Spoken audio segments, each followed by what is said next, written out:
Voilà, on va commencer notre live tant attendu. On est arrivé à Tzfat, plus précisément Tzfat Safed en français, plus précisément dans l'un des endroits les plus saints, non seulement de Tzfat, de Safed, mais on peut dire l'un des endroits les plus saints de la terre d'Israël. Un cimetière extrêmement ancien, l'un des plus anciens cimetières d'Israël. Certaines tombes ont presque 3000 ans d'âge, on a même des prophètes, on verra de loin, on va bien sûr pas se rendre sur la tombe de chaque juste, chaque grand qui est enterré ici, car il y en a des centaines, peut-être plus encore, mais on verra peut-être de loin. Même des prophètes donc, qui ont vécu il y a 2800 ans sont enterrés ici. Et je dis que c'est un endroit extrêmement chargé de symboles, de force, de messages, de sainteté bien sûr, parce que l'histoire de Tzfat, l'histoire de Safed est d'une certaine manière le microcosme de toute l'histoire d'Israël, de notre peuple, et surtout l'histoire, si l'on peut dire, contemporaine de notre peuple. En ce sens que, comme je l'ai souvent expliqué, le véritable retour d'Israël, après à peu près 1500 ans d'exil depuis la destruction du deuxième temple par les Romains, le retour d'Israël a commencé ici, à Tzfat. Je l'ai dit souvent, un petit peu en plaisantant, que finalement, la personne qui a le plus contribué au retour d'Israël sur sa terre s'appelait Isabelle la catholique, celle qui a, donc la reine d'Espagne, celle qui a décrété l'Inquisition. Et c'est cette Inquisition aussi dramatique et aussi catastrophique fut-elle pour notre peuple, c'est cette Inquisition qui a d'une certaine manière été le catalyseur de cette décision d'une grande partie d'Israël de revenir sur la terre d'Israël. Et là, bien sûr, on voit en haut, on voit les maisons qui sont l'extrémité de Safed qui surplombe le cimetière. Évidemment, Safed, Tzfat, bon, on va le dire maintenant en hébreu constamment, Tzfat, se prolonge bien évidemment bien après, beaucoup plus loin que la rangée de maisons que l'on voit qui surplombe le cimetière. Mais en tous les cas, ce cimetière est très important parce que c'est là que sont enterrés, entre autres, ceux qui, il y a à peu près 500 ans, ont été les premiers à fuir l'Espagne, à fuir l'Europe, parce que lorsqu'il y a eu l'Inquisition, pratiquement tous les pays d'Europe ont fermé leurs portes aux Juifs qui erraient sur les chemins de l'Europe, qui étaient massacrés bien sûr partout où ils tombaient sous la main de ceux qui, bien sûr, aimaient leurs prochains comme eux-mêmes, sauf les Juifs, bien évidemment. Mais quoi qu'il en soit, une partie d'entre eux a décidé, perdu pour perdu, fuyant et étant refusés dans tous les pays d'Europe, ils se sont dit, et si on essayait de revenir sur notre terre?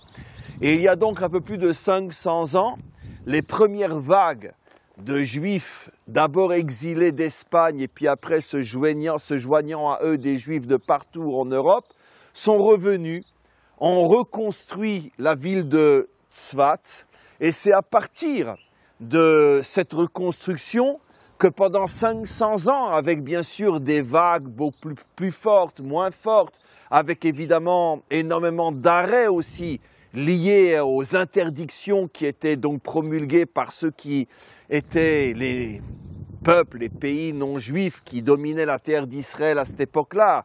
Il y a 500 ans, il s'agit des Ottomans, des Turcs. Après, il y a eu les Anglais. Mais quoi qu'il en soit, depuis le retour et la reconstruction de Tzfat, on peut dire que le désir et la réalisation d'Israël de revenir sur sa terre n'a été qu'en grandissant jusqu'à l'époque contemporaine avec Herzl, le sionisme, etc. et jusqu'à aujourd'hui où notre pays est devenu un véritable pays, un véritable paradis terrestre. Mais en tous les cas, avant de rentrer dans le cimetière proprement dit, je voulais aussi vous rappeler un point qui est très important. Au-delà de l'aspect historique que je viens d'expliquer, on est encore une fois ici sur la racine du retour d'Israël après 1500 ans d'exil. Mais il faut savoir, comme je l'ai souvent expliqué, que cette terre s'appelle la Terre Sainte parce que c'est le seul endroit au monde qui est directement relié, qui fusionne avec ce qu'on appelle les 10 attributs divins, les 10 sphirotes, les 10 forces spirituelles avec lesquelles le maître du monde a créé son monde et dirige son monde, ce qu'on appelle les 10 sphirotes. Et les 10 sphirotes, qui sont donc 10 forces, 10 énergies spirituelles, qui chacune d'entre elles a son caractère, a sa particularité, a son influence particulière, chacune des 10 sphirotes brille au-dessus de la terre d'Israël qui, dans cet esprit-là, peut être divisée en 10 grands territoires, bien qu'il y a 12 tribus, mais là je parle de l'aspect plus kabbalistique, entre 10 grands territoires qui, chacun d'entre eux, va être sous l'influence d'une sphira particulière. Et toute cette région dont Tzfat est la capitale est directement sous la sphira, sous l'attribut divin qu'on appelle dans la Kabbalah la Bina qui fait allusion à la profondeur, qui fait allusion à l'intériorité et qui fait allusion aussi et surtout au secret de la Torah. C'est la raison pour laquelle c'est dans cette région que s'est élaboré pendant des siècles tous les secrets de la Torah. On a en face de nous, sur la montagne en face, vous allez la voir dans quelques instants, on a juste en face de nous, on a Méron, l'endroit où est enterré Rabbi Shimon Bar Yochai, donc le maître du Zohar, et maintenant là où nous sommes maintenant, donc dans ce cimetière-là, sont enterrés parmi les plus grands Mekoubalim, les plus grands maîtres de la Kabbalah de l'histoire d'Israël, et en particulier on va s'y rendre dans quelques instants, comment dirais-je, la tombe du grand, de l'immense, du géant de tous les géants, le Ari HaKadosh, le père fondateur véritablement de la Kabbalah d'Israël, qui se trouve lui aussi, on parlera de lui dans quelques instants lorsqu'on y sera. Alors pourquoi cet endroit, cette région est florissante de maîtres qui ont étudié, enseigné et dévoilé les secrets de la Torah? Parce que comme je l'ai expliqué, cette région se trouve sous l'influence de la sphira de la Bina, de l'attribut de la Bina, qui a la particularité de permettre à l'homme de pénétrer, de rentrer à l'intérieur des aspects les plus profonds, les plus mystérieux, les plus secrets de l'existence, et en particulier dans la Torah, les aspects les plus profonds, les plus secrets, les plus mystérieux de la Torah. Et c'est la raison pour laquelle tous les grands maîtres de la Kabbalah d'Israël ont vécu dans cette région et sont enterrés, la plupart d'entre eux, dans ce cimetière-là. Alors on va maintenant rentrer dans le cimetière, encore une fois l'un des plus vieux cimetières du monde. Certaines tombes ont pratiquement 2800 ans, comme la tombe d'un prophète, Osha ben Beri, que l'on verra plus tard, quand l'on verra de haut. Et on va maintenant se rendre sur la tombe de Maran, Rabbi Yosef Karo, et dont je vous expliquerai l'histoire et ce qu'il a été et son influence jusqu'à aujourd'hui dans quelques instants lorsque nous y serons. On va monter maintenant et on rentre dans ce cimetière-là. Cette partie-là, la première que vous voyez, d'ailleurs vous le remarquez sur les tombes, cette partie est relativement récente et ce n'est que dans quelques instants qu'on va rentrer dans le vieux cimetière. D'ailleurs, vous le verrez avec la caméra, vous voyez déjà sur le côté gauche par exemple de vieilles tombes qui ont plusieurs siècles et toutes les tombes que l'on va voir maintenant dès qu'on aura passé la première rangée qui est la partie plus moderne, récente, on va rentrer dans quelques instants dans le vieux cimetière dont chaque tombe a au moins plusieurs siècles d'âge.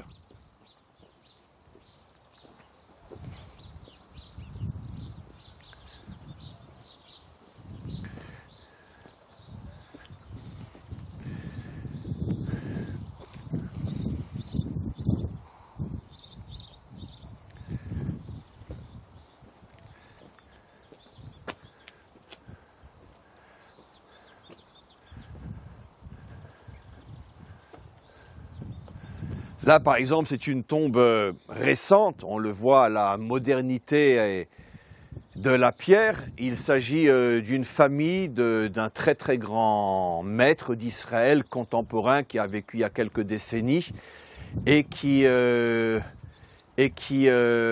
décidé d'être enterré ici, bien qu'une grande partie de sa vie il est né en Galicie, et après la Shoah il a vécu aux États-Unis, et malgré tout il est venu être enterré ici. Énormément de Juifs qui n'ont pas forcément vécu à Tzfat décident malgré tout, quand c'est possible, d'être enterrés dans ce cimetière-là, qui est encore une fois l'un des plus saints, l'un des plus prestigieux de toute la terre d'Israël.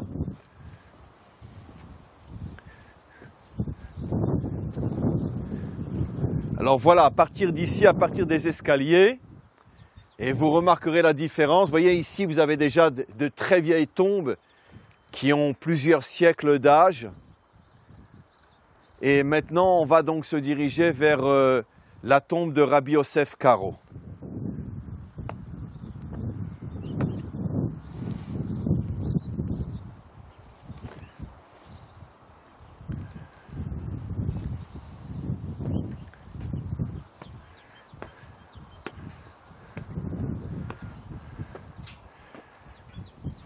Vous voyez, sur ce côté-là aussi, de très très vieilles tombes. Alors volontairement, les choses n'ont pas été, si vous voulez, véritablement arrangées pour garder l'aspect, on pourrait dire, antique et réel de ce cimetière-là. On a laissé les choses comme elles étaient depuis des siècles, en renforçant un petit peu la pierre, mais sans véritablement changer la structure et la forme des tombes.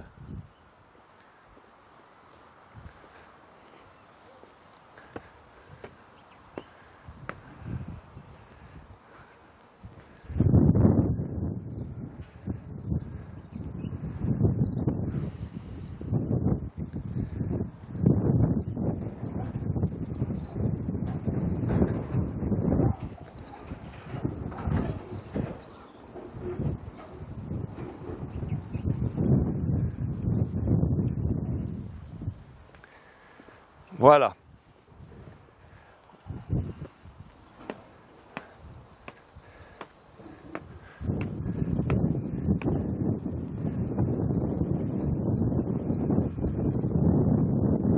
Alors, le cimetière est relativement, on pourrait dire, vaste. Il s'étend sur pratiquement 2 ou 3 collines. Il est vrai qu'énormément de tombes ont disparu, des tombes antiques bien évidemment, parce qu'il y a eu malheureusement quelques tremblements de terre à Tzfat précisément, dont le dernier il y a à peu près un siècle, et le cimetière a été très affecté. Il y a eu la terre s'est ouverte, il y a eu des effondrements à cet endroit-là, et d'après ce que l'on sait, des centaines de tombes ont complètement disparu et donc sont enfouies au plus profond du sol. Il est vrai que dès qu'on se met à creuser, on va tout de suite voir apparaître des centaines de tombes.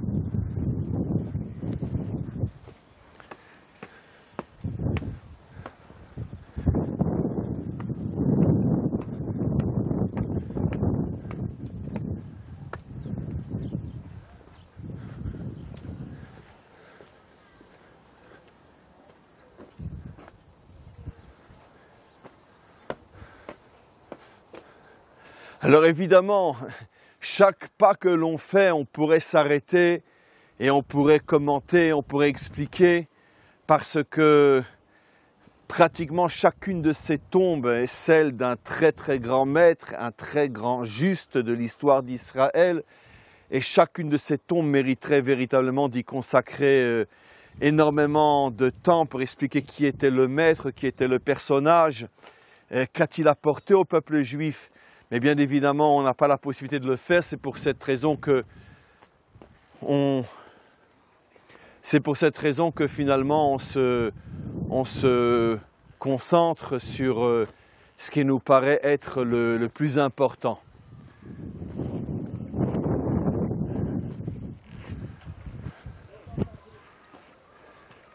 Dans quelques instants, on va pouvoir voir en haut la tombe de Hosha ben Beri, qui était un prophète qui a vécu il y a à peu près 2800 ans, et je vous dirai quelques mots.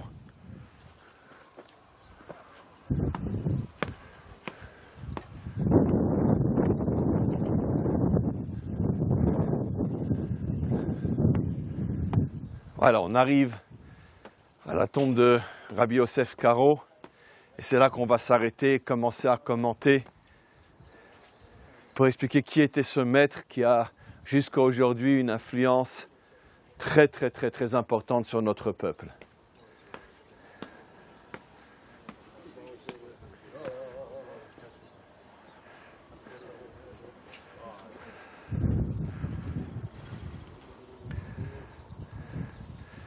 Le paysage aussi est magnifique.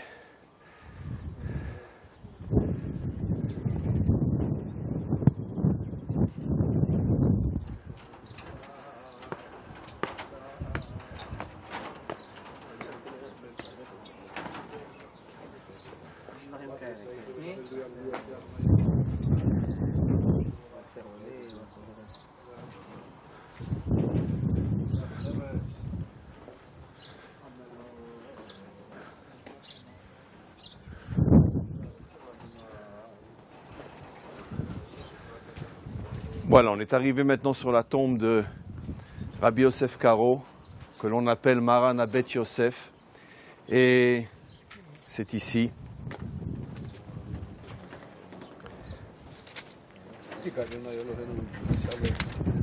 Et je vais vous expliquer pourquoi on a choisi ce personnage pour essayer de résumer, de comprendre un petit peu l'importance de ces maîtres qui ont construit notre histoire.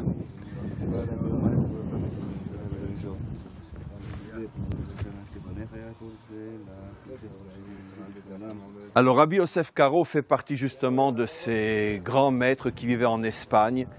Il est né lui-même en Espagne et il est directement, si j'ose dire, une victime de l'Inquisition. Il a fait partie de ces maîtres qui, chassés d'Espagne, ont essayé de trouver un asile quelque part en Europe, et il y avait un consensus d'une certaine manière entre la reine Isabelle et les différents dirigeants européens à ce moment-là de refuser le droit d'asile aux Juifs qui étaient exilés. Il faut dire que les Juifs n'ont jamais eu la chance que les Syriens ont aujourd'hui, en tout cas ceux qui sont arrivés à s'échapper, puisque comme on le sait, l'Europe a toujours un très grand cœur, sauf quand il s'agit des Juifs. Et d'ailleurs, on est à quelques heures de Yom HaShoah, c'est-à-dire que ce soir et demain toute la journée, on va commémorer le massacre de plusieurs millions de Juifs, hommes, femmes et enfants. Et on ne pouvait pas trouver malheureusement un meilleur jour pour rappeler à quel point les Européens ont toujours un très grand cœur pour sauver le monde entier, sauf quand il s'agit des Juifs. Mais quoi qu'il en soit, donc, ce pauvre homme, lui et sa famille, s'est retrouvé sur les routes d'Europe, et les pays, les uns après les autres, refusaient le droit d'asile aux Juifs. Les Juifs étaient massacrés partout, sur toutes les routes d'Europe. Et ce maître a fait partie de ceux qui se sont dit, qui ont décidé que finalement, perdu pour perdu, peut-être que c'est un signe que le maître du monde nous envoie pour revenir sur notre terre. Et il a été donc l'un des premiers à finalement ouvrir la porte du retour d'Israël sur sa terre il y a un peu plus de 500 ans. Ça, c'est pour la partie purement historique. Maintenant, le personnage. Un homme immense, en ce sens qu'il a eu le mérite que pratiquement personne n'avait eu avant lui et plus personne n'aura après lui, d'écrire ce qu'on appelle le Shulchan Aruch. Qu'est-ce que c'est le Shulchan Aruch? C'est une œuvre gigantesque qui contient, qui est un recueil qui regroupe toutes les lois de la Torah concernant le vécu de chaque homme, de chaque femme, de chaque famille, de chaque juif, tous les jours, tout au long de l'année. Alors, pourquoi je dis que c'est un travail qui est gigantesque? D'abord, comprenant au niveau le plus simple, parce que évidemment, beaucoup d'entre vous qui écoutez ce que je suis en train de dire ne peuvent pas apprécier l'immensité quasiment miraculeuse, parce que c'est un véritable miracle de pouvoir réaliser un tel travail, en ce sens que, comme on le sait, la difficulté à regrouper et à condenser et à résumer et à expliciter l'ensemble des lois d'Israël dans un ouvrage, même si c'est un ouvrage qui contient plusieurs tomes, la difficulté est double, même à un niveau simple. D'abord parce que, comme on le sait, on pourrait dire que la Torah d'Israël, je parle essentiellement de la Torah orale, a été donnée sous forme de discussion. Tout le monde a entendu parler du Talmud et tout le monde sait que le Talmud ne se présente pas comme un livre codifié, comme un livre 1, 2, 3, 4, 5. C'est une immensité, un océan. D'ailleurs, nos maîtres appellent le Talmud Yam Talmud, l'océan du Talmud. C'est un océan de discussion avec des dizaines d'avis parfois sur le même sujet.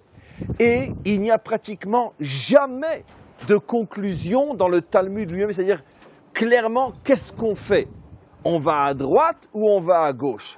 Parce qu'un avis dit on va à droite, un avis dit on va à gauche, un troisième dit on ne va ni à droite ni à gauche, on reste là où on est, un quatrième dit on ira à droite ou à gauche, mais pas tout de suite, dans quelques instants, etc., etc.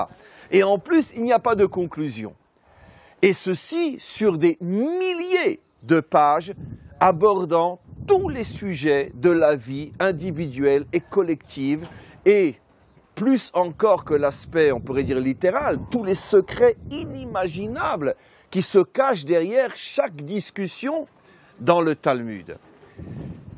Donc, pour pouvoir codifier, c'est-à-dire de chaque discussion sortir une loi précise, il faut avoir une connaissance, un savoir, une compréhension inimaginable qui est complètement au-delà de la portée d'un homme normal. Comment un seul homme peut-il traverser cet océan d'avis différents, de comprendre le sens profond, caché, mystérieux de chaque discussion et d'arriver à décider, alors qu'il n'est qu'un individu à l'intérieur du peuple juif, que lui va décider pour tout Israël quel est le chemin à suivre. Il fallait être doté, pas seulement d'une intelligence hors commun, mais il fallait être doté d'une connexion avec le maître du monde inimaginable qui permettait à cet homme justement de mériter des dévoilements au niveau de la compréhension qui vont lui permettre de codifier tout ce qui est resté sous la forme d'une simple discussion et de trouver aussi et surtout le bon avis qui va permettre à tout Israël de se construire, de se connecter avec le maître du monde selon un chemin qui englobe tous les aspects, tous les caractères, tous les tempéraments, toutes les facettes du peuple juif. C'est quelque chose de colossal qu'on ne peut même pas imaginer, surtout si on se rappelle la blague qui est vraie jusqu'à aujourd'hui, 2 juifs, 5 avis. Ça veut dire, dis-moi ce que tu dis pour que je puisse dire exactement le contraire, qui est la nature même du tempérament juif. Comme on le sait, le juif discute, le juif contredit, il n'est jamais d'accord. Et c'est la raison pour laquelle le Talmud se présente sous la forme de ces discussions-là. Donc voilà le travail que va faire Rabbi Yosef Karo. Au-delà de ça, ce qui est surtout important, c'est que son Shulchan Aruch, ça veut dire son code de la loi juive, va être écrit en Eretz Israël, va être écrit donc en Israël, à une période où le peuple juif commence à revenir sur sa terre, et aussi en Eretz Israël, dans l'un des endroits les plus saints de toute la terre d'Israël, puisque comme je l'ai expliqué tout à l'heure, depuis toujours, c'est à cet endroit-là, dans cette région, que tous les maîtres d'Israël venaient pour étudier la Torah et l'enseigner depuis des siècles et des siècles et des siècles, voire même des millénaires avant même le retour de Rabbi Yosef Karo à cet endroit-là. Tous les Juifs savaient que cet endroit-là était l'endroit, on pourrait dire, privilégié pour l'étude, la compréhension et l'enseignement de la Torah, sur tous les secrets de la Torah. Donc c'est à cet endroit-là qu'il va avoir le mérite de faire naître le Shulchan Arour, qui a, encore une fois, 3 qualités. Il est écrit en Israël, dans l'un des endroits les plus sacrés de la terre d'Israël, au début de l'époque qui marque le retour sans cesse grandissant d'Israël sur sa terre. C'est la raison pour laquelle ce Shulchan Arour a une importance absolument fondamentale, bien que, par la force des choses, il n'a pas été jusqu'à aujourd'hui encore accepté, on pourrait dire à 100% par tout Israël, ne serait-ce que parce que, à l'époque où il a été écrit, une grande, très grande partie d'Israël, voire même la majorité d'Israël, vivait encore en dehors de la terre d'Israël, avait ses propres maîtres, avait son propre mode de pensée, etc.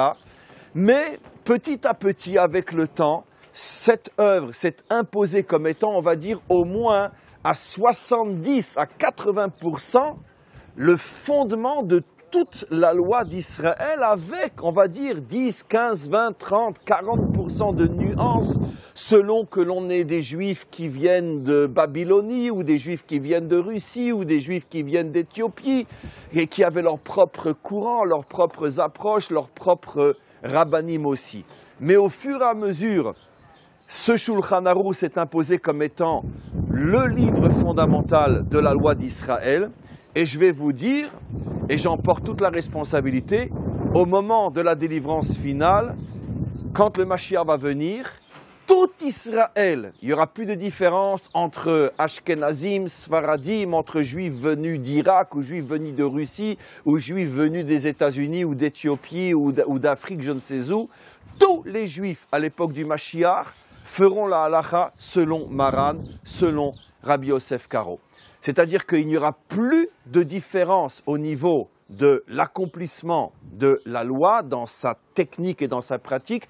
Tout le monde ira selon Rabbi Yosef Karo. Ce qui veut dire qu'il est le maître de la délivrance finale. Il est celui qui a créé il y a 500 ans le courant de pensée qui pouvait unir, réunifier tout Israël. Et il est aussi et surtout, comme je viens d'expliquer, le maître qui va dépasser tous les autres au moment de la délivrance finale, et tout le monde ira d'après son Shulchan Arour à lui, selon son œuvre à lui.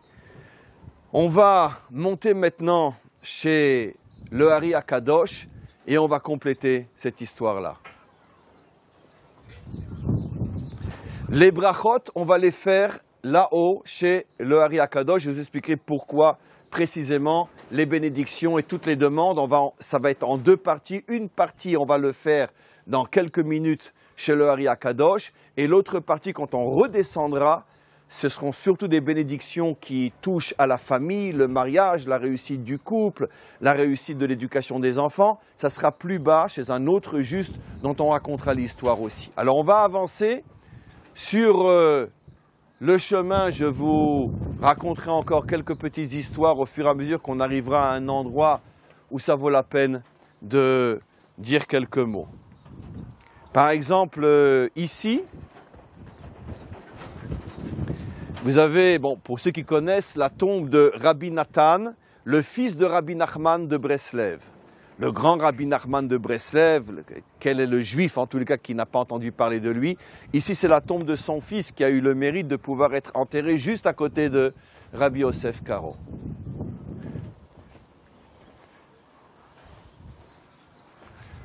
Puisqu'on parle de Rabbi Nachman de Breslev, on va dans quelques secondes se retrouver aussi sur la tombe de l'un de ses premiers et grands élèves avec lequel il est venu en Eretz Israël pour la première fois lorsqu'il était très jeune, à un moment où c'était très très dangereux de traverser la Méditerranée. C'était en pleine guerre entre les Turcs et les Russes, si je ne me trompe pas. Et on va le voir dans quelques instants.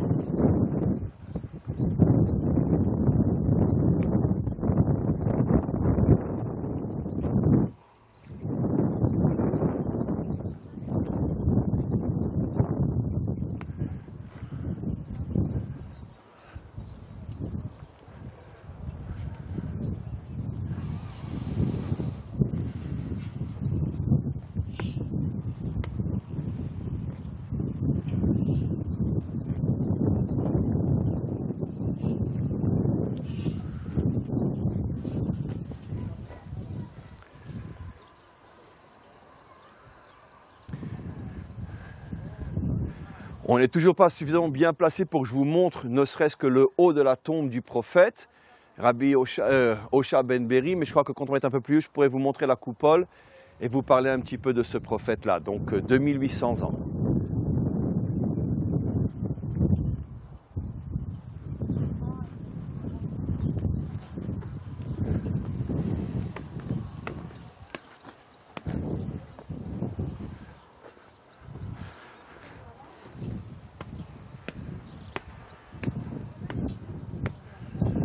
Vous avez aussi des grottes, par exemple, où vous avez des dizaines de tombes à l'intérieur. On va en voir une. Pas toutes les tombes sont visibles de l'extérieur, c'est des fois des caveaux entiers à l'intérieur. Ici, par exemple. Ah voilà, on voit la tombe, je vais vous expliquer un peu. Ici, par exemple, vous voyez, vous avez l'entrée. On devine une ouverture. Et à l'intérieur se trouvent des dizaines de tombes.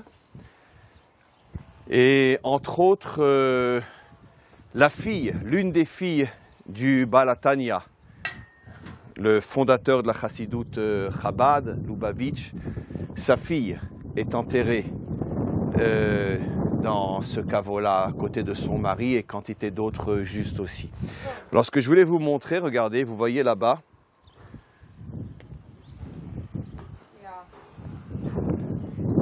vous avez une coupole en bas, bleu, tout en bas, on voit le haut de la tombe du prophète, on peut s'y rendre, bon on s'y rendra pas, mais on peut rentrer à l'intérieur, c'est aussi sous la forme d'une petite grotte, nous on ne voit que la coupole.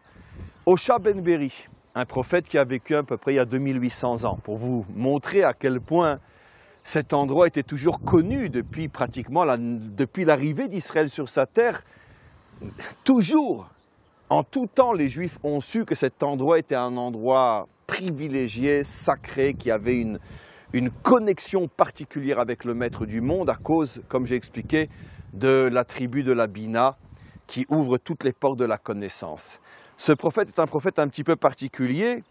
Il a vécu à une époque malheureusement où Israël se comportait très mal, au point que le maître du monde, je résume bien sûr avec mon sens un petit peu de l'humour, mais les choses sont vraies malgré la forme et la manière dont je l'explique. Le maître du monde n'en pouvait plus et il est venu chez le prophète, Oshéa, Osée je crois en français. Il lui a dit mais qu'est-ce que je fais? Alors Osée lui a dit écoute, si tu en as marre de ce peuple, change de peuple, choisis-en un autre. Le maître du monde l'a très mal pris, comment on ose lui dire de changer de peuple sous prétexte qu'il y a un problème. On était encore à une époque où, heureusement, pas comme à notre époque où dès qu'on en a marre de sa femme, on change de femme ou on change de mari. On était à une époque où l'engagement signifiait véritablement l'engagement et la responsabilité et le devoir. Donc le maître du monde a très mal pris le fait que le prophète lui dise de changer de peuple. Et il lui a dit, bon, c'est très bien. Il lui dit, tu sais quoi, tu vas aller prendre pour femme, pour épouse, la dénommée Untel qui était connue dans la région comme étant la plus grande prostituée de la région. Nos maîtres disent qu'on l'appelait l'écrasée, excusez-moi, slicha. Nos maîtres disent qu'on l'appelait l'écrasée, excusez-moi, c'est pas très poli, parce que tout le monde lui montait dessus. Et le prophète demande, quoi? Moi je vais épouser cette chose-là, c'est un ordre. Et c'est un ordre, il ne peut pas dire non. Il l'épouse, elle le prévient, lui, tu sais, tu veux, bon, tu es le prophète, je ne peux pas te dire non, mais je te préviens, moi je ne change pas de métier, hein, parce que moi je gagne bien ma vie. Et je n'ai pas envie de vivre au crochet d'un prophète. Bon, le prophète n'a pas le choix, il n'y comprend rien du début jusqu'à la fin, il l'épouse. Il ne sait pas trop si les enfants sont de lui, pas de lui, peu importe. Il a 3 enfants avec elle, 2 fils et une fille.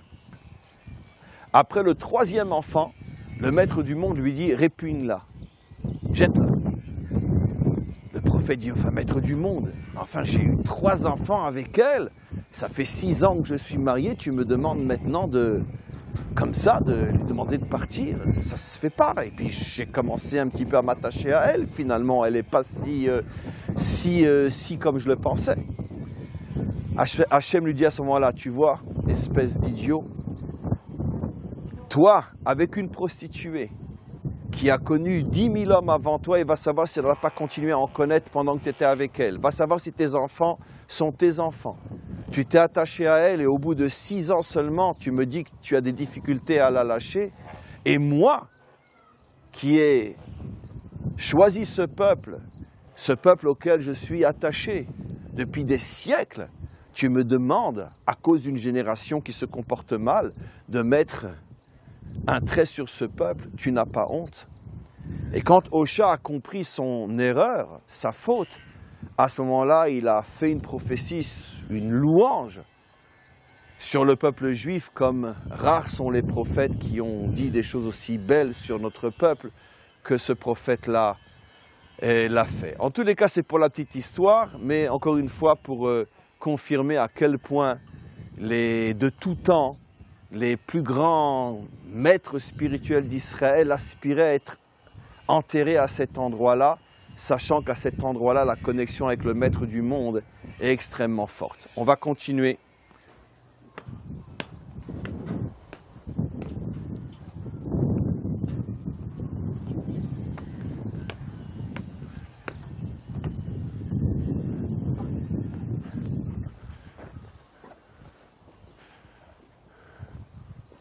Vous voyez, partout à droite, à gauche, vous avez partout des tombes. La question que vous pouvez sans doute vous demander, c'est pourquoi elles sont pratiquement toutes recouvertes de bleu. La vérité, c'est que je ne sais pas trop moi-même. L'explication qu'une fois j'ai entendue, c'est parce que le bleu fait allusion à la pureté du ciel, qui fait allusion au monde d'en haut, qui fait allusion au monde céleste, au monde supérieur, comme pour dire que tout celui qui a le mérite d'avoir une couleur bleue sur sa tombe, c'est sûr que son âme va directement dans les mondes supérieurs. Alors on va approcher de la tombe de Rabbi Shimon, l'un des plus anciens et premiers élèves de Rabbi Nachman de Breslev, avec lequel Rabbi Nachman de Breslev, quand lui-même avait, je crois, 18 ou 19 ans, 20 ans, il est venu avec son élève, ici en Israël, dans des conditions inimaginables, il y a à peu près 350 ans, 300 ans. Il est venu avec Rabbi Shimon, et dans des conditions absolument miraculeuses. Il y avait 9 bateaux sur 10 qui coulaient en Méditerranée, parce que c'était en pleine guerre. Et avec des miracles inimaginables, Rabbi Nachman et son élève Rabbi Shimon sont arrivés en Israël. Directement, ils se sont dirigés ici, parce qu'encore une fois, c'est la tradition. Tout le monde sait que quand on vient en Israël, il y a 2 endroits où on va, Jérusalem et Tzfat. Et il est venu ici, avec donc Rabbi Nachman, et au bout d'un certain temps, ils sont repartis en Ukraine, car Rabbi Nachman vivait en Ukraine, mais plus tard, Rabbi Shimon est revenu lui-même en Israël, il est revenu à Tzfat, et il est décédé ici, et il est resté enterré ici. D'ailleurs, il y a une très grosse communauté Breslev dans la ville de Tzfat. On remarque le paysage absolument magnifique.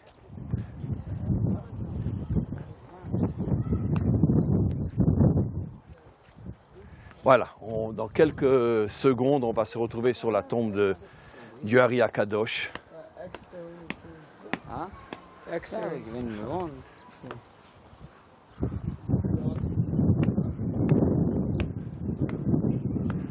Hein, vous voyez toutes ces tombes-là avec le bleu dessus,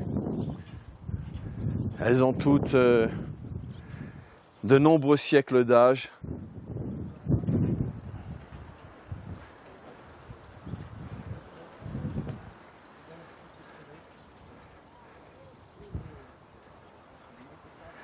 C'est-à-dire, bien évidemment, pour la petite blague, elles sont toutes, la plus récente d'entre elles est plus vieille que la naissance de l'islam.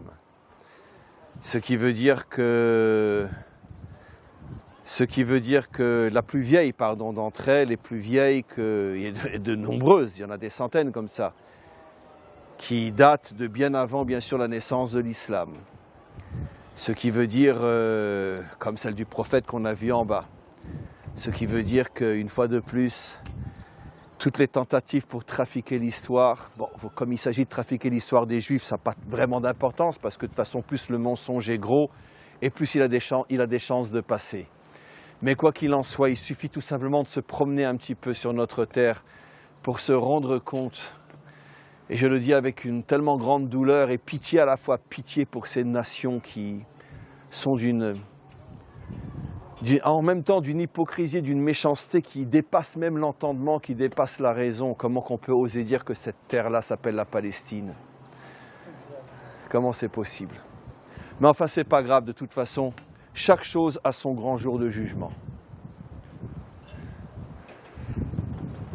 Alors voilà, on arrive maintenant à un endroit que l'on pourrait appeler sans problème le Kodesh HaKodashim, le Saint des Saints de toute la terre d'Israël. C'est pas qu'à Dieu ne plaise que d'autres justes n'ont pas toute leur importance et peut-être plus encore d'une certaine manière. Mais le Hari HaKadosh, c'est le Hari HaKadosh. Rabbi Yitzhak Luria, le père fondateur de la Kabbalah d'Israël, le père fondateur de la Torah du Sod, de la Torah des secrets, bien sûr, l'a précédé Rabbi Shimon Bar Yochai, le maître du Zohar.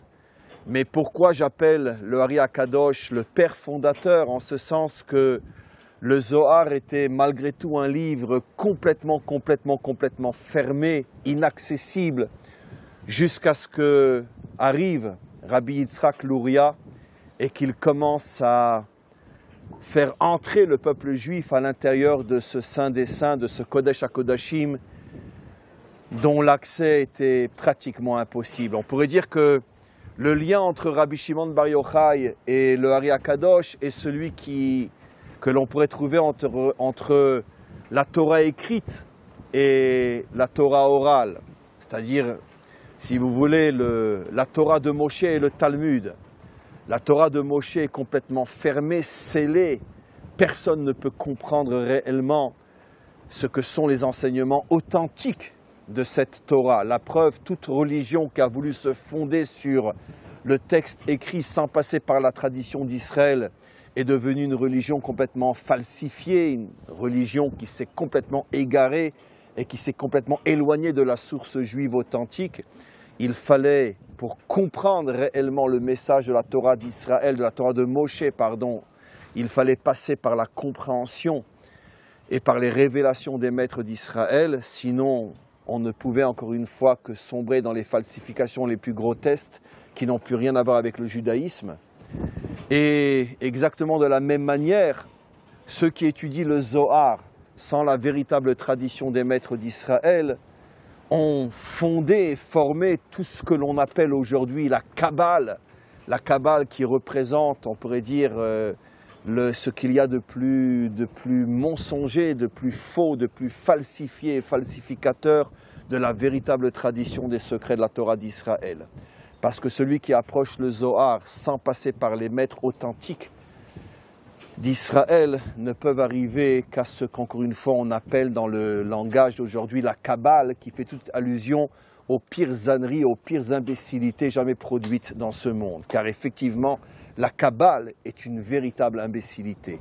Mais la Torah du Hari HaKadosh, qui est ce qui nous permet de rentrer à l'intérieur du message authentique du Zohar, cette Torah-là fait partie des révélations que le Maître du monde a octroyées au véritable juste de notre peuple, dont le plus grand de tous était le Hari HaKadosh. Alors, le Hari HaKadosh a en commun avec Rabbi Yosef Karo, dont on vient, celui donc qui a écrit le Shulchan Aruch, c'est que les deux sont des Européens très proches l'un de l'autre, en sens qu'ils ont vécu à la même époque ici à Tzfat. Ils se sont côtoyés pendant à peu près 1 an, parce que Rabbi Yosef Karo avait déjà plus de 100 ans, ou presque 100 ans, je crois qu'il est mort plus ou moins à l'âge de 100 ans. Et le Hari HaKadosh, lui, est arrivé très jeune ici à Tzfat et a encore eu le temps de connaître pendant quelques mois Rabbi Yosef Karo. L'autre point commun entre eux, c'est que Rabbi Yosef Karo venait d'Espagne et le Hari HaKadosh lui-même est né à Jérusalem, mais il vient d'une famille française. Française, oui. Le nom Luria est une hébraïsation du mot Loire. La Loire. Quel est le lien avec la Loire, le fleuve la Loire?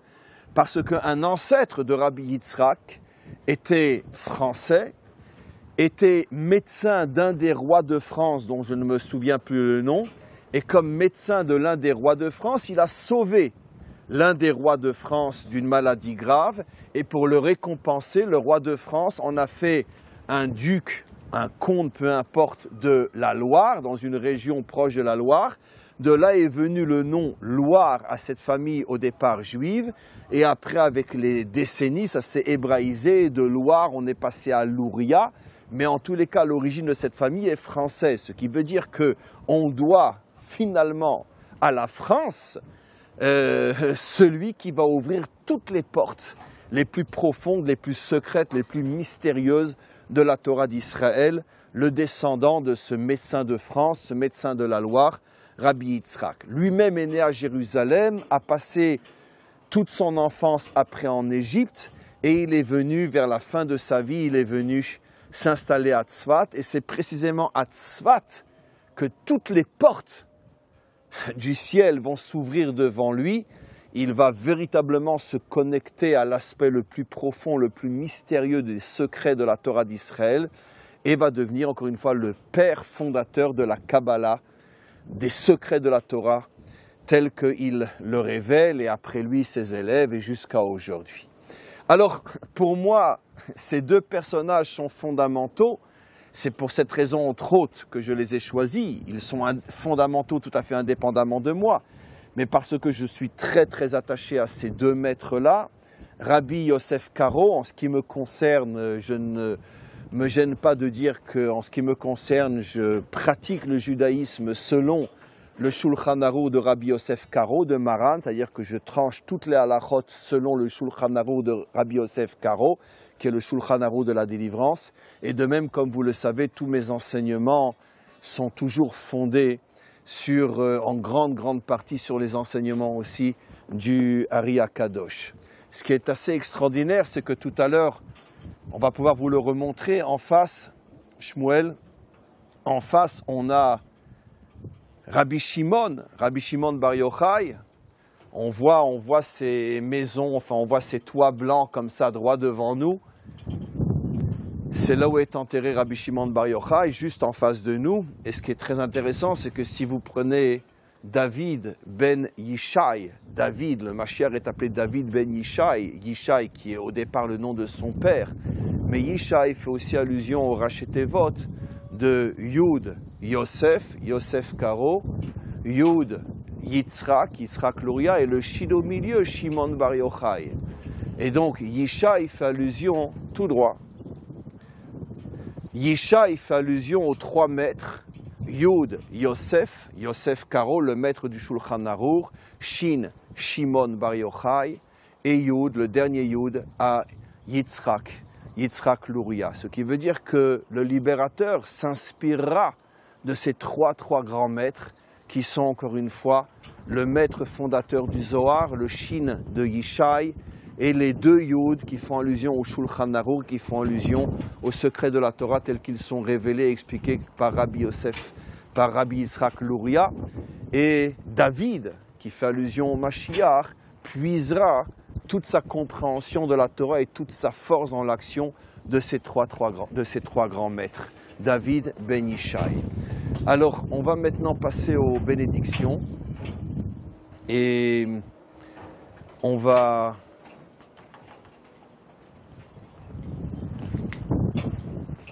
passer aux bénédictions maintenant.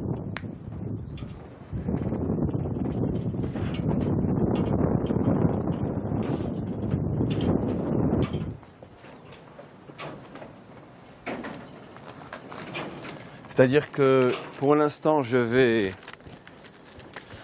lire le nom de toutes les personnes qui nous ont aidés à réaliser cette journée qui ne fait que commencer. On a encore pas mal de surprises aujourd'hui. Je vais lire leur nom sur la tombe du Ari HaKadosh. J'ai choisi de le faire sur la tombe de Rabbi Yitzhak Luria parce que, comme je l'ai expliqué, sa connexion avec le maître du monde est une connexion très très particulière et c'est ce qui va permettre à tous les noms que je vais citer de bénéficier eux aussi de cette connexion. Tout à l'heure, sur la tombe d'un troisième juste, on récitera encore une fois des bénédictions et je vous invite, pour tous ceux qui ne l'ont pas encore fait, vous pouvez envoyer sur le chat votre nom, le nom de famille, avec le plus bref possible, bien sûr. N'écrivez pas des tartines car on n'aura pas le temps, mais ne serait-ce que le nom et le nom de famille, de manière à ce que l'on puisse, soit encore quand je suis pour l'instant sur la tombe du Ari Akadosh, soit plus tard quand on sera sur une autre tombe, soit cet après-midi on va se retrouver aussi à Tibériade sur la tombe de Rabbi Akiva. Il y a encore la possibilité et véritablement participer à ce moment extraordinaire. Envoyez votre nom et soyez à nos côtés pour que l'on puisse continuer à réaliser ce genre de journée. Alors je vais lire les noms et pour l'instant je ne vais faire que lire les noms et après je vois qu'il y en a qui sont pour le mariage et la famille, etc. Tout ce qui est mariage et famille, je le relirai chez le troisième juste, chez lequel on va aller tout à l'heure, qui lui est, comme on le verra, plus particulièrement connecté aux bénédictions qui permettent la construction familiale. Alors, je lis les noms et à titre personnel, je demande au Maître du Monde que tous les noms qui vont être cités sur la tombe du Ari Akadosh soient directement connectés au Maître du Monde. Gary Chan Tu, Emmanuel Gartron, Giovannia Di Giorgio, Fabrice Berda, Marlène Chimouni, Marion Goin Taguet, Rosa Maria Soto Guerrero, David Mateja, Bénédicte Benamou, Yael Parizeau, Benezet Julien, Thierry Moro Zinotto, Romain Lippe, Étienne Dreyfus, Michael Khazan, Richard Zerbib, Marc Goldenberg, Hervé Atlan, Caroline Likoudis, Franck Benzaken, Antonio Carrera, Martine Dagan, Ghislaine Pouguet, Eva Lévy, Stern Régine, Maurice Meyara, Brigitte Leduc, Ashkenazi Jean-Paul, Edouard Gormendino Anton, Amélie Robinette, Sabine Elbling, Stern Régime, Hourni, Claude Verstein, William Dahan, Alphonse Dibel, Pierre-Yves Garnier, Daniel Sarrazin, Frédéric Leprêtre, Michael Sarazinski, Bernard Covio, Jean-Pierre S., Mathieu Le Corvasier, Juliette Le Doré, Linda Austin, Marie de la Nativité, Is Daniel, Virginie Baroque, Rosa Dahan, Bokobza Gabriel, Steve Defote, Igor Boris Vakevich, Romain Lippe, Jean-Joseph Boiniche, Patricia Slama, Michel Sarezinski, Marija Bazik Ogresta, Igor Boris Vakevich,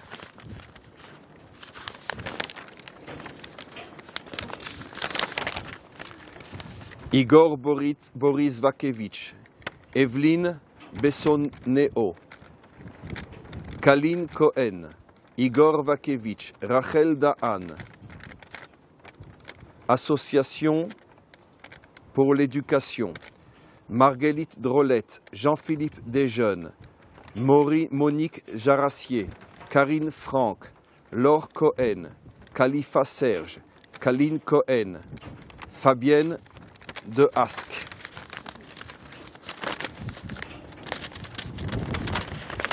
Yehuda Ben Rachel, Sarah Bat Aziza, Elisheva Bat Sarah, Brouria Varshansky, Ervan Le Guillot, Gérard Chauvet, Missan Baby, Claude Hamon, Sylvain Veller, Claude Oliel, Lévi Samama, Niaba Beugre, David Truel, Dominique Rittener. J'ai pas fini.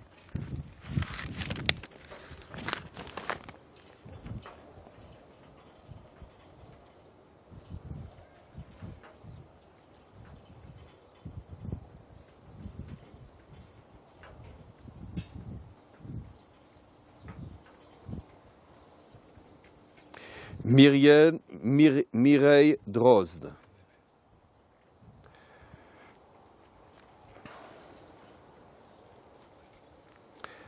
Johan Nidam.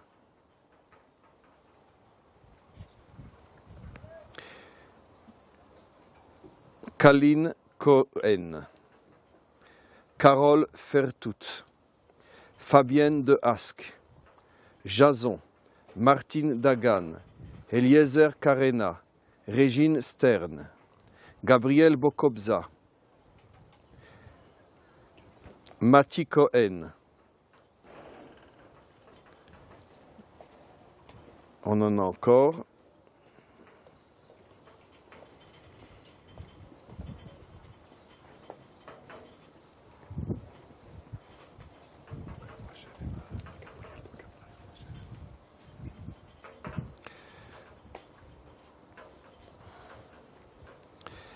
Abigail, Séverine, Marcel, Bat-Francine, Guy, Yaakov, Frédéric, Ben, Evelyne, Marcy. Comme je l'ai dit pour l'instant, je n'ai fait que citer les noms. Quand on va descendre sur la tombe du troisième juste, qui lui est plutôt connecté à la réussite familiale et à des choses beaucoup plus, on pourrait dire, pratiques par rapport au couple et par rapport à la famille, à ce moment-là, je citerai ceux qui l'ont demandé. Je les citerai d'une manière plus en détail.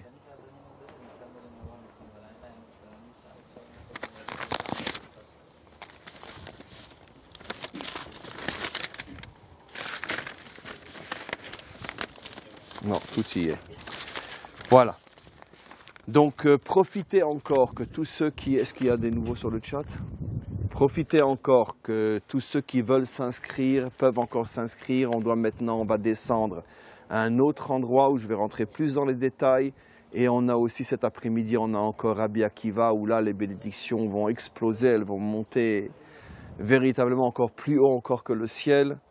Et que tous ceux qui ont été cités, d'abord, c'est un grand mérite pour vous tous. On a cité maintenant des dizaines de noms, que tous ceux qui ont été cités voient véritablement leur demande exaucée et que j'espère d'ailleurs que si parmi ceux qui ont été cités, quelque chose qui leur tenait à cœur se réalise dans les jours, dans les semaines qui viennent, n'hésitez pas à nous le faire savoir, n'hésitez pas à nous envoyer un mail, comme ça justement on pourra le transmettre, on pourra le retransmettre, on pourra justement expliquer combien les choses ont été importantes. Juste un instant.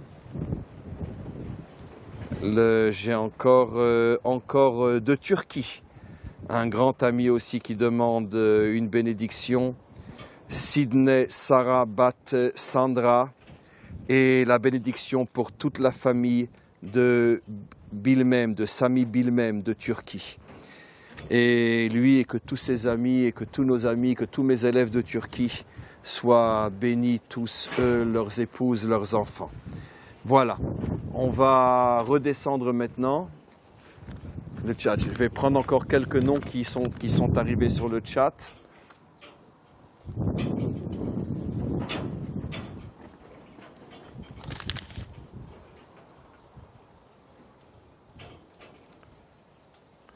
Alors, Yehuda Azogi et ses enfants. Refoua Shelema pour Anis Delise Bat Anne Laurence. Marie-Ange Kino et son fils Amaury et ses parents.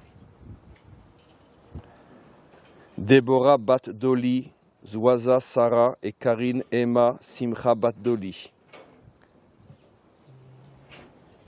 Avec le soleil, je ne vois pas bien du tout. Encore une fois, tout ce qui est bracha plus particulière, on va le faire en bas. Pour l'élévation de l'âme de Odette Israël et son mari Shmuel Claude Sidbon Ben Komsa Tayeb, Eugène Fuchs, toutes les victimes de la Shoah. Jonathan Sidbon, Ronnie Fuchs, Esther Bitton, Tsala Citrukiona, Dominique Monine, Viviane Mima, pour la réussite de conversion de Bertrand Escafré, Josette S, Clémence Cohen, Yochevet Mikou, Mlor Laherrer, Martine Tamar Després. Voilà. Pour l'instant, on va redescendre et on va reprendre, cette fois-ci d'une manière beaucoup plus explicite. Encore une fois, pourquoi je n'ai pas eu besoin d'être explicite ici sur la tombe du Ari Akadosh? Parce que sur la tombe du Ari Akadosh, la connexion est tellement puissante que de toute façon, ce n'est pas nécessaire de préciser le pourquoi de la bénédiction. Le simple fait d'avoir mentionné tous les noms qui ont été mentionnés vous permet d'avoir une connexion qui englobe non seulement tous vos désirs, tous vos souhaits, mais même ce que vous n'avez pas encore pensé est déjà connecté dans le fait d'avoir mentionné les noms à cet endroit-là. Voilà.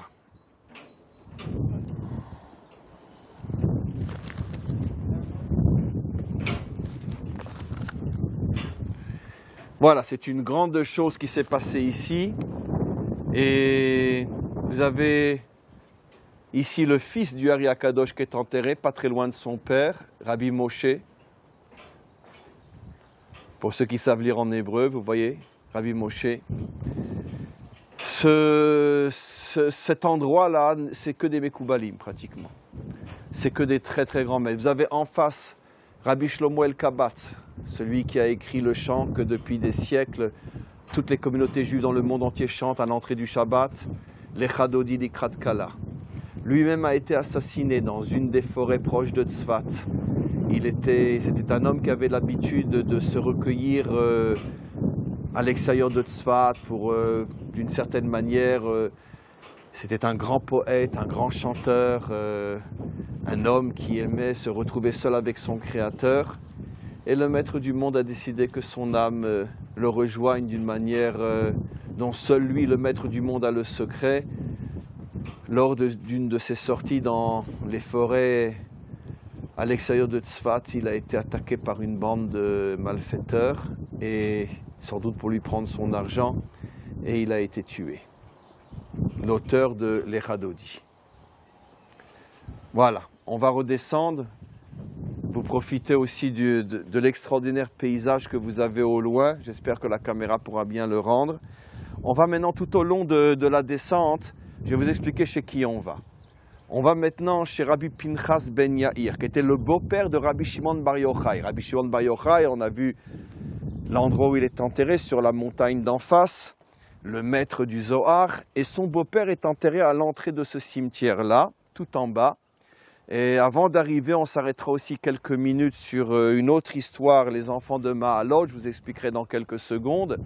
Mais quoi qu'il en soit, on va maintenant sur la tombe du beau-père de Rabbi Pinchas Ben Yair, qui était le beau-père, Rabbi Pinchas Ben Yair, qui était le beau-père de Rabbi Shimon Bar Yochai, et qui était un géant lui aussi dans la Torah.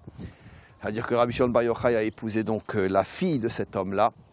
Et la tradition rapporte qu'il y avait un souterrain secret entre sa tombe et là où il a été enterré, donc, et Rabbi Shimon Bar Yochai, avant de mourir bien sûr, c'est-à-dire que comme on le sait, une grande partie de sa vie, Rabbi Shimon Bar Yochai était recherché par les autorités romaines qui avaient mis sa tête à prix, parce que Rabbi Shimon Bar Yochai était un maître authentique, c'était pas seulement un parleur et un enseignant, c'était un homme d'action qui n'a pas hésité à défier l'Empire romain et à risquer sa vie et à mettre sa tête à prix.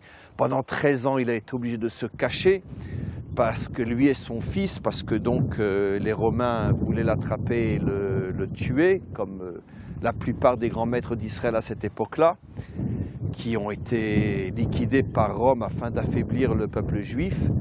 Et donc la tradition rapporte que son beau-père savait où il se cachait, et donc ils avaient creusé un souterrain sur plusieurs kilomètres, entre les deux et à vol d'oiseau peut-être 5, 6, 7 kilomètres, et c'est comme ça qu'ils arrivaient à se rencontrer dans ce souterrain pour communiquer, étudier et être ensemble. Alors, qu'est-ce que ce personnage a de particulier? C'est que il faut savoir, chez le Ari Akadosh, encore une fois, j'ai volontairement pas voulu préciser la bénédiction, je vous expliquer pourquoi, parce que lui, il englobe tout. Mais il faut savoir que de la même manière que chaque homme a un tempérament particulier qui forge son caractère et sa spécificité, de la même manière sur le plan spirituel, chaque maître, chaque grand a son tempérament spirituel particulier, ses capacités spirituelles particulières. Et il est connu dans notre tradition que Rabbi Pinchas ben Yair, le beau-père de Rabbi Shimon, avait une force particulière dans tout ce qui touche la construction du couple, la réussite familiale. De son vivant, des milliers de juifs allaient le trouver pour lui demander de prier ou un conseil, pas seulement des prières, un conseil concernant le choix d'une future épouse ou d'un futur mari, et pour les couples mariés, des prières ou des conseils pour la réussite du couple, et après bien sûr les enfants qui venaient, la réussite familiale, l'éducation des enfants. Donc c'est quelqu'un qui a reçu une force particulière, tant au niveau des conseils de son vivant et après, et de son vivant aussi après, surtout après sa mort. C'est un endroit, on pourrait dire, qui depuis des millénaires, il a vécu il y a 2000 ans, est resté dans notre tradition comme un endroit qui est propice pour trouver son âme sœur, lorsqu'on ne l'a pas encore trouvée, pour quand on a des difficultés familiales, des difficultés dans le couple, c'est un endroit privilégié pour prier à cet endroit-là et recevoir des forces pour réussir sa vie de couple, et de même pour l'éducation des enfants. On peut se poser la question pourquoi particulièrement lui a eu la bénédiction familiale. Alors, je pense que l'explication est très simple, dans la mesure où justement son gendre, c'est-à-dire le mari de sa fille, est Rabbi Shimon Bar Yochai. Quel est le lien? Comme on le sait, la véritable force qui construit un homme, c'est son épouse. Un homme n'est pas un homme tant qu'il n'est pas marié, et un homme devient un homme réellement s'il a le mérite de se connecter à son âme sœur. Et donc automatiquement, il est absolument évident que celle qui a fait de Rabbi Shimon Bar Yochai, Rabbi Shimon, c'est son épouse. Donc la fille de Pinchas ben Yair. Et donc, elle a fait de cet homme-là, on se retrouve à nouveau sur la tombe de Rabbi Yosef Karo, l'un des deux Yud de Yishai. Et donc je reviens à ce que j'explique. Elle a fait donc de son mari un géant, le maître du Zohar. Elle a fait donc de son mari un géant inimaginable. Et donc, en faisant de son mari un géant inimaginable, elle a aussi sauvé le peuple juif et le monde. Parce que selon notre tradition, le Mashiach sauvera le monde, réparera le monde essentiellement par la force, la puissance des dévoilements des secrets de la Torah, qui sont tous contenus dans le Zohar de Shimon Bar Yochai, de Rabbi Shimon Bar Yochai. Ce qui veut dire que finalement, le Mashiach puisera sa force à l'intérieur des secrets de la Torah, venant au départ d'un homme qui s'appelait Shimon Bar Yochai, marié à la fille de Pinchas ben Yair, et donc, d'une certaine manière, Pinchas ben Yair a été l'homme qui a donné au monde la féminité qui va sauver le monde à travers son mari, le Zohar, plus tard le Mashiach et les secrets de la Torah qu'il dévoilera. C'est pour cette raison que le maître du monde, pour le récompenser d'avoir donné cette fille au monde, va lui donner la ségoula, va lui donner la force justement d'être un homme dont les bénédictions aident dans la réussite de tout ce qui touche le couple.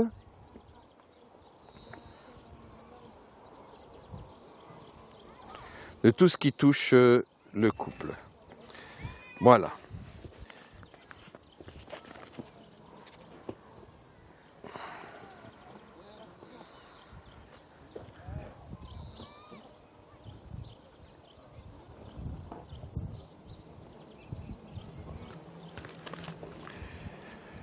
Voilà, on continue à descendre. On va s'arrêter dans quelques instants sur l'endroit où sont enterrés les jeunes adolescents, garçons et filles, qui ont... Bon, je vais avancer un peu vite là parce qu'on se rend compte que le temps presse.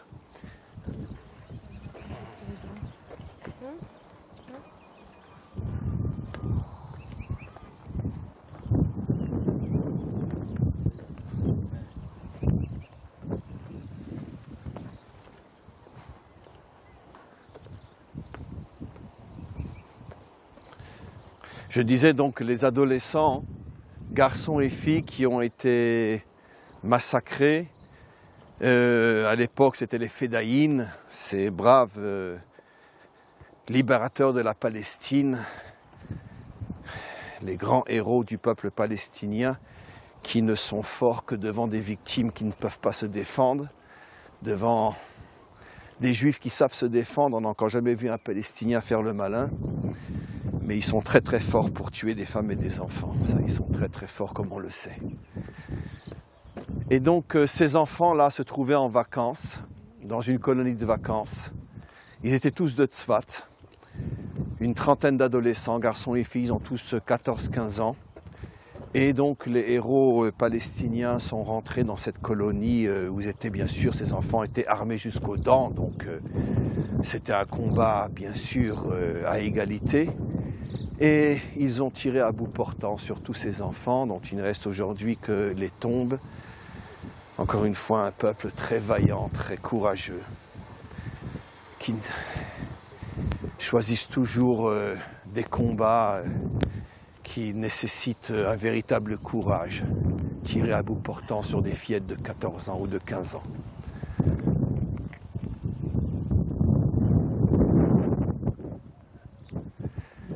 Voilà, comme le temps presse, on ne va pas pouvoir rester trop longtemps. Ici sont écrits le nom de toutes les victimes des libérateurs de la Palestine. Bon, c'est écrit en hébreu, il y a des garçons, il y a des filles, et ils sont enterrés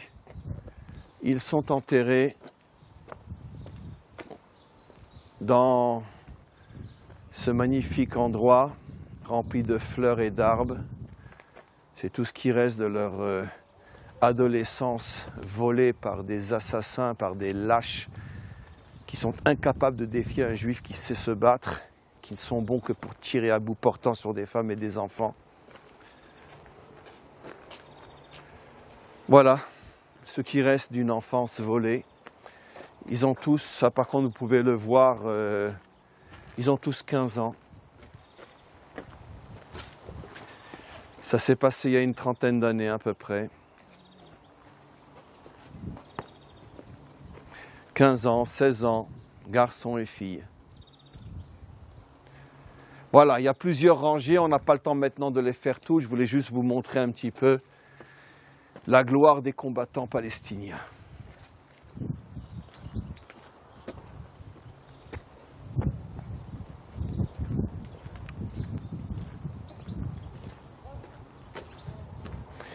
Et on va maintenant, pour l'instant, terminer ici.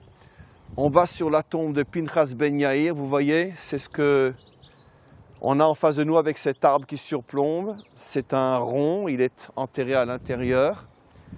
On a l'habitude, et notre tradition dit que tout celui qui cherche son âme sœur tourne autour de cet endroit, c'est-à-dire qu'il est rond, on tourne autour de cet endroit-là, et en même temps qu'on tourne, alors on demande, maître du monde, donne-moi le mérite de trouver mon âme sœur, de trouver mon mari, de trouver mon épouse.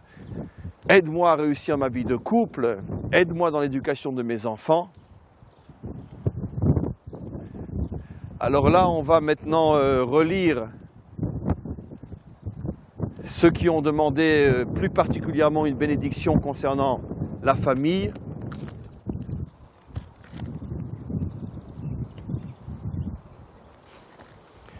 Tu me diras s'il y a encore du chat. Voilà, on va commencer encore par un élève de Turquie, Ephraim Ozdarzas, et pour sa famille, Talia Ozdardas pour une choupa, Romina Ozdardas pour une choupa, Jeff Ozdardas pour une choupa, Rosie Ozdarzas pour une choupa, Elsa Kaspi pour une choupa, Sem Kaspi pour une choupa.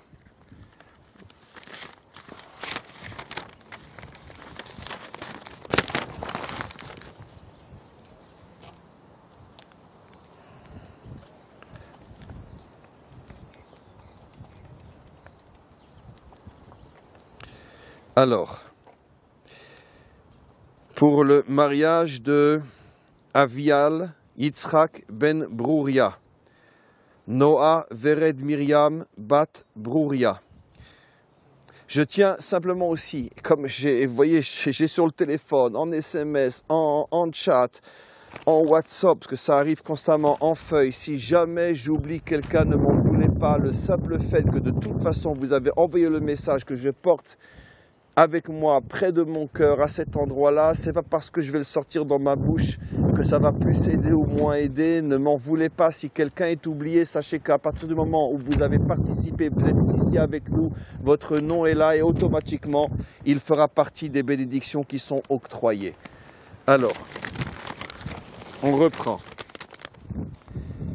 Alors, bénédiction pour le mariage de tous ceux que je vais citer.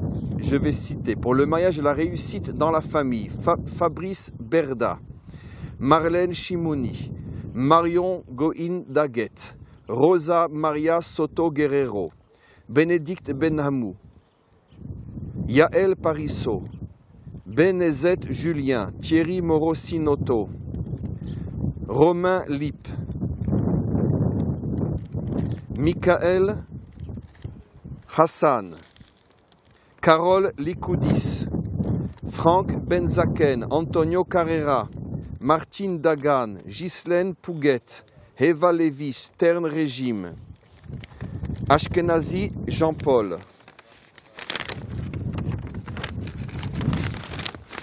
Eduardo Gormedino Anton, Amélie Robinette, Sabine Elbling,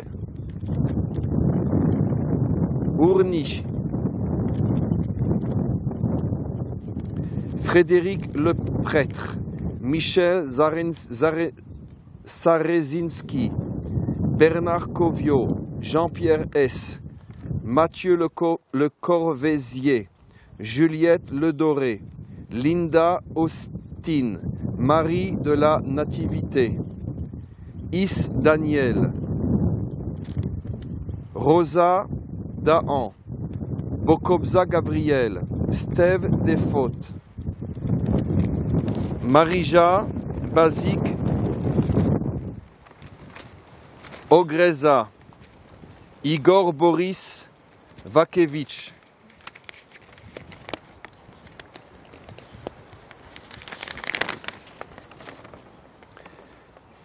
Evelyne Bessonneau, Kaline Cohen, Rachel Dahan, Khalifa Serge, Fabienne de Asque.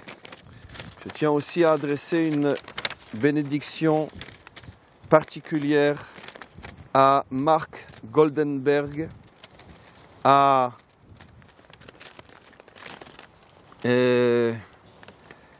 la famille Oliel et à la famille Samama, ainsi qu'à la famille Jacques et Orly Wolf.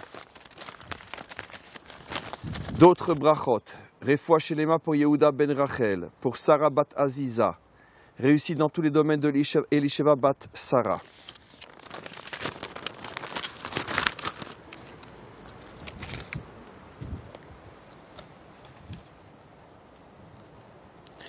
Zivug, Agun, Bisman pour Valérie Efrat,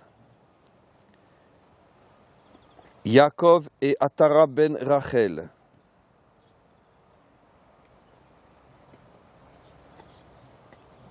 Yehuda Azogi et ses enfants,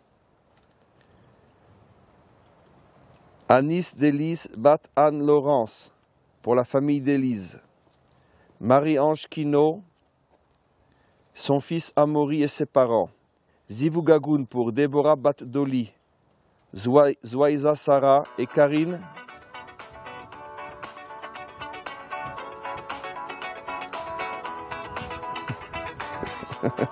ah, c'est la technologie, je ne sais pas comment on l'éteint. J'arrive pas à l'éteindre.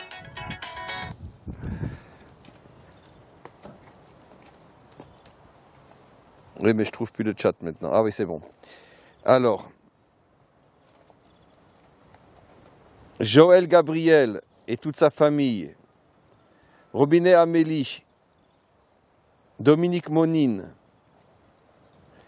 pour l'élévation de l'âme de Odette Israël et son mari, Shmuel Claude Sidbon, Ben Chomsa Tayeb, Eugénie Fuchs, Masson Dominique Monin,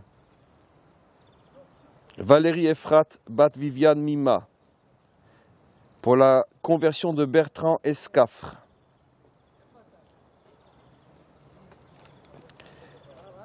Cohen Clémence Cohen Yochevet Mikou, Laure Laherer, Martine Tamar Després, Marc Cohen, Atara Yaakov Ben Rachel,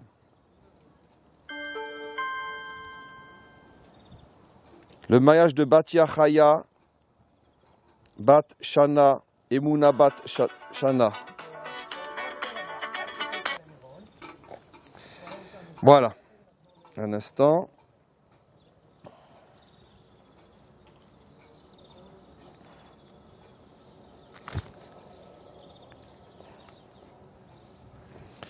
J'arrive pas à passer au chat, voilà. Et Zivugagun, Déborah Badoli-Zouaza, Sarah Karine Emma Simcha Badoli-Zouaza,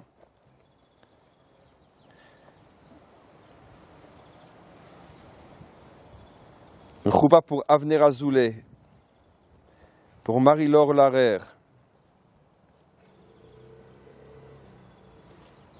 Voilà, je crois que tout le monde a été cité, ou ici ou ailleurs, et j'avais encore un particulier, et je crois qu'on a fini.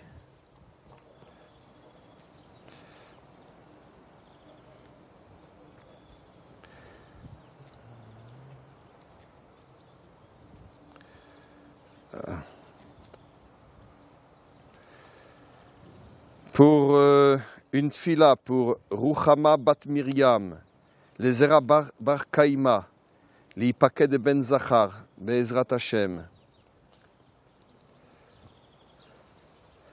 Un bon zivoug pour mon ami dont je ne me rappelle plus le nom, il ne m'a pas marqué son nom. Et enfin,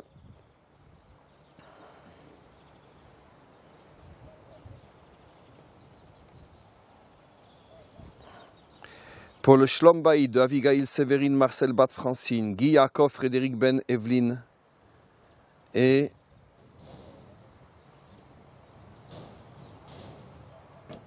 une bracha pour Leida Kala, réussite dans l'éducation des enfants. Pour la personne que je connais mais dont je ne dis pas le nom. Juste un instant. Il y a encore quelques brachot, des gens qui arrivent maintenant. Alors, Elisheva Aziza Bat Yehuda Ben Shimol, Eliaou Lasri Ben Yaakov Moshe, Michal, Elia Avigail Yoel, la famille Ben Shimol et Lasri.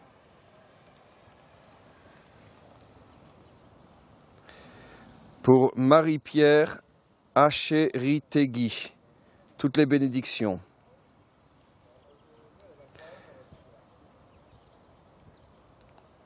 Une réussite dans tous les domaines familiaux pour la famille Chagai Willy, pour la famille Eliane Chiche,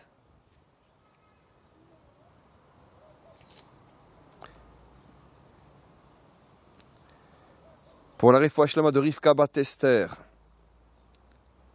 la réussite pour les enfants Léa et Alexandre, une réussite dans tous les domaines pour Batsheva Soussan.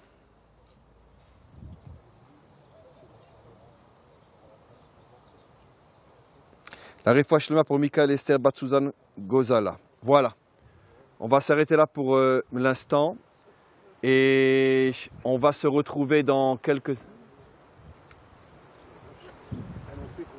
Voilà, on va maintenant aller rendre visite au Rav de Tzfat, le Rav Shmuel Eliaou, qui est en même temps le fils d'un très grand gadol de notre génération, d'un très grand maître de notre génération. Son père il est décédé il y a quelques années, son père était le Rav Mordechai Eliaou, et c'est un homme très important que l'on va aller rencontrer maintenant.